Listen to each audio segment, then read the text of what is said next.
Hey guys, it's Ben the Coin Geek at Old Pueblo Coin, and today I have a mixed video for you. I'm going to show you a couple different things. This is going to act as a educational video, but also something that's going to be a preview video for stuff that we're going to end up sending in to, I think we're going to go ahead and go with PCGS on this group. But the first coin I'm going to show you has nothing to do with either of those things. This is an 1861 gold dollar, and I wanted to take a close-up. This video is all about the gold coins with mint marks, except for this coin, which does not have a mint mark. This 1861 in an older NGC holder, and NGC called this 1861, a mint state 61. And it's an interesting coin because it's really hard to tell, and to be honest with you, with how the coin sets down inside there, it's hard to show and talk too much about the grade of the coin, because it's got a nicer look to it than just a mint state 61. And the other thing that I want to show to you is the coin actually has a 180-degree rotated die, which is kind of fun. I like anything in the way of gold. In the Civil War years, the Civil War years, that's an area where guys just collect nothing but Civil War coins. You can really make a specialty out of just a 4-year to 6-year window, depending on how you want to play with it. Overall, pretty neat coin. This one I'm not planning on cracking or sending. I know it looks nicer than a 61. I'm trying to get to the point about what's going on there on the back that makes it look not as much to me like it would grade out much higher. It has actually a little bit of scuffiness in the field, and it's not really coming up in the video. I'm not picking it up like I do with my naked eye. This coin is probably about a $500 coin on that coin. Most of the rest of the coins we're going to look at here are raw. And I want to just take my time going through them a little bit, because they are coins that I very, very rarely see. And so we're going to go ahead and take a closer look at some early mint mark US gold coins. I like anything in the time period when it comes to gold coins now, once you get before the Civil War. So this is a 1843 from the New Orleans Mint. And the New Orleans Mint, even back in the 1840s, was making flatly struck coins. You'll see that a little bit as we go through. And I'm going to compare some of these up close, because we don't often get the opportunity to look at these particular coins. Now, this coin has quite a bit of wear to it, but also it's a little bit bright. This is one of the few coins in here I might not send in to get certified. It is something that would come back, cleaned or polished. I may just price it and move on. But it's a really cool coin with only, with about 288,000 minted. And let me see if I have another. Here, let's look at another 2.5. And we're talking about the strike difference in just the way that the rim looks by itself. So this one here is an 1846. One of the things I like about these early gold coins is the lettering, and by the lettering I mean the numbering. You look at those real fat numbers on there; they're kind of wonky looking at 1846. And then there's the D. This is from the Dahlonega Mint, and also both of these had pretty wide rims actually. Now that I look at them, but I was thinking about how this rim on this New Orleans Mint looks like almost like a poker chip, with how broad that rim is from the denticles. And yeah, it still looks like it's a lot broader rim than the Dahlonega Mint is. So this is this coin, they had less than 20,000 minted. This is a coin that it's hard to say whether or not they will call it cleaned, or the coin is just slightly too bright. It's the type of coin that I think shouldn't be called cleaned. It's more like a pocket piece. In other words, if this coin just spent some time in someone's pocket, it would have that look to it. Now, The coin is, I believe, in AU condition, which, you know, by the gray sheet standards is anywhere from like $25 to $3,000. I will say that the numbers that I throw out at you in most videos are just estimates. I'll look stuff up in the gray sheet. There's certain things that it's hard to put your finger on because these coins here trade somewhat infrequently, and the market is not as easy to always understand as some of the other markets that we look at. You know, certain things we see that trade all the time, and so the coins that trade frequently, that gray sheet's really accurate on, and the coins that trade infrequently, not as much. So one of the things to notice about some of these earlier coins is these don't have a motto on them. So there's no "In God We Trust," and also on a number of these, the Liberty is actually lined up a little bit different than on the later dates. 1843, another cool dated coin. And a lot of these coins, you know, they're hard to grade if you don't see a lot of them because it looks like there's a ton of wear on them. And then you look on the other side and you're like, well, it looks like there's almost no wear when you look at the eagle's wings compared to the other side. But then the eagle's head looks really smushy and flat. But some of it was just the strike. Now this is cool because this is the Charlotte Mint, which was only in operation for a couple decades. I think 22 years in all. Talk about a challenge trying to collect this type of stuff. I mean, you can say it only costs money, which is the fair statement, right?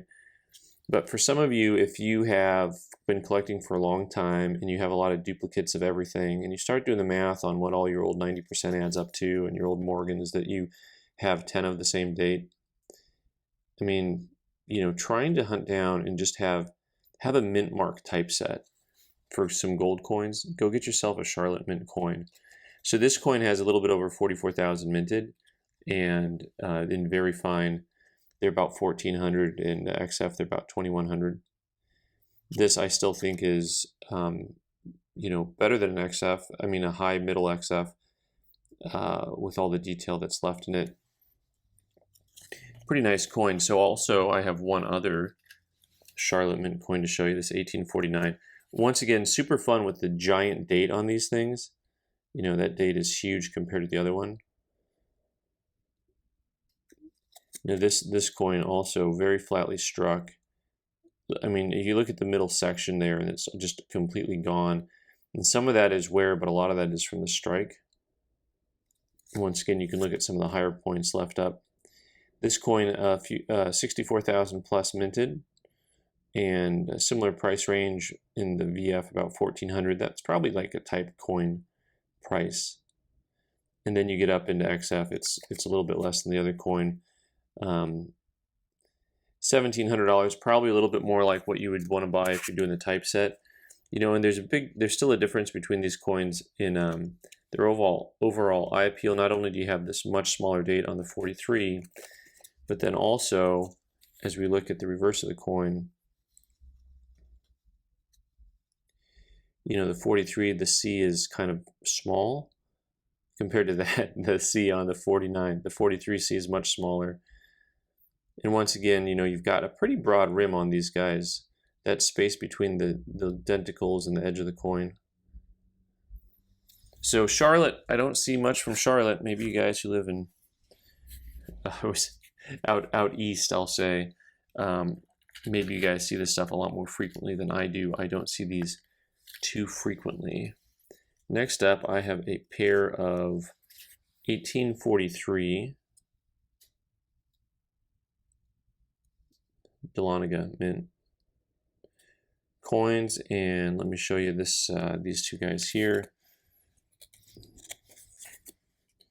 There's your nice big D mint mark. Every time I see a D, I get so close to saying Denver because it's just natural.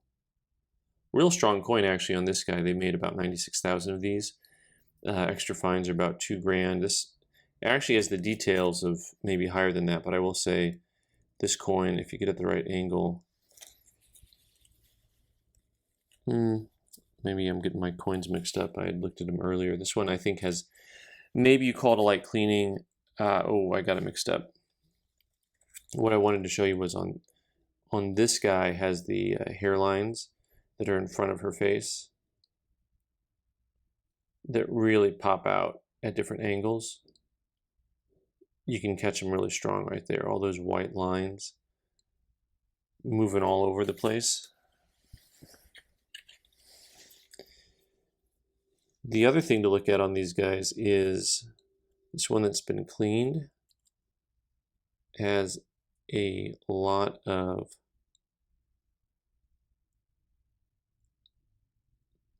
little pock marks on them.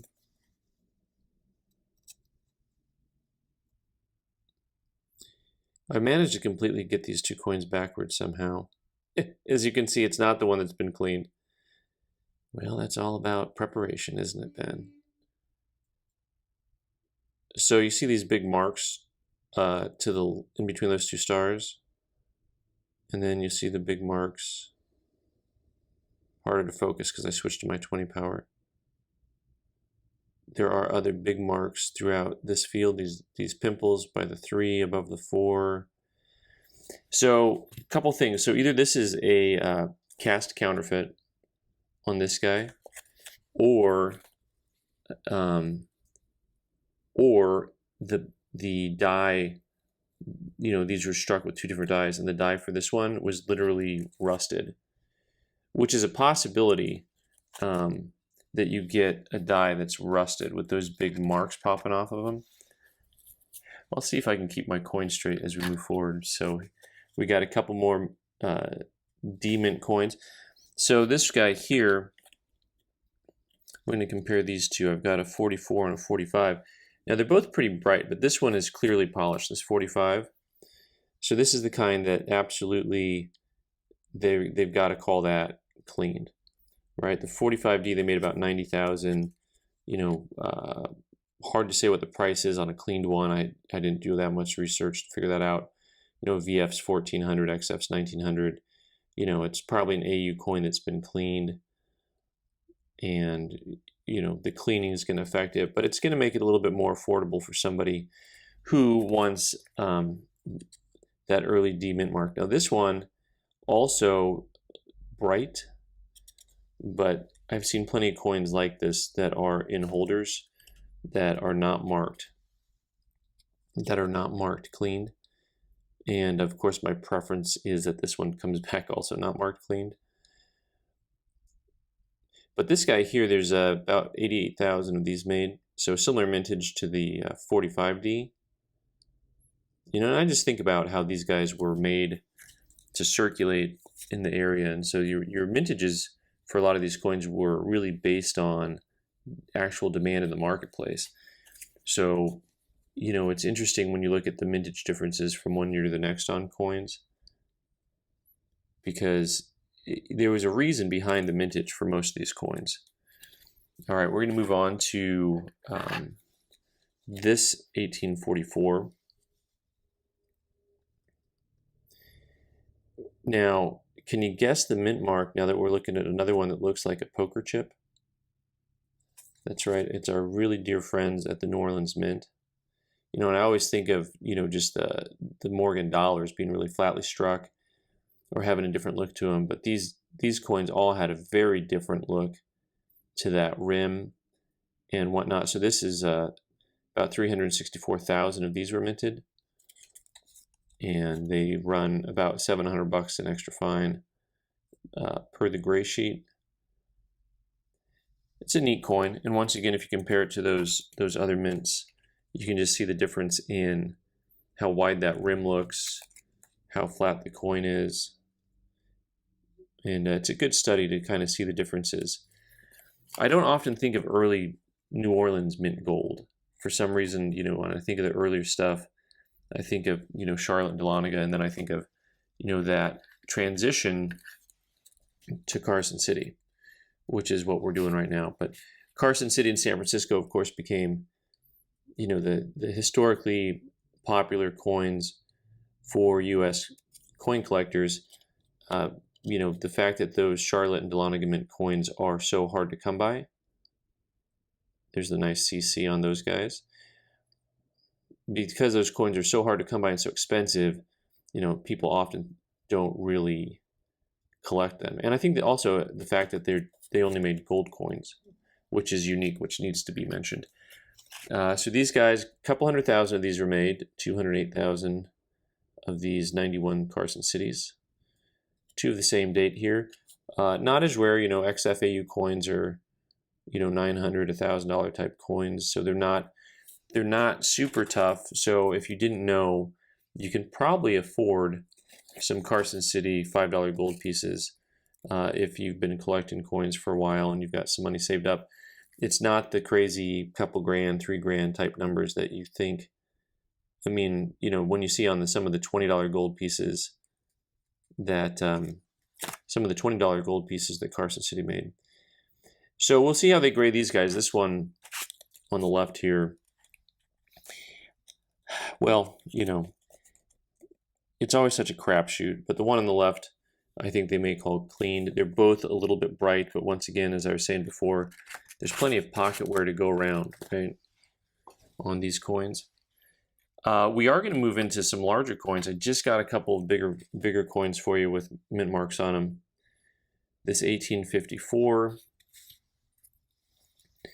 $10 gold piece here. Once again, they have a real different look without the "In God We Trust" on them. This one also from the New Orleans Mint. Nice coin. Only 52,000 of these. Some of these coins are really scarce with mint marks. These $10 gold pieces. 52,000, and the survival rate's probably not too high. I didn't look up the pop reports on this guy, but an AU runs a couple grand per the gray sheet, and I'm pretty hopeful on this coin that it comes back good, and by that I mean without any problems mentioned.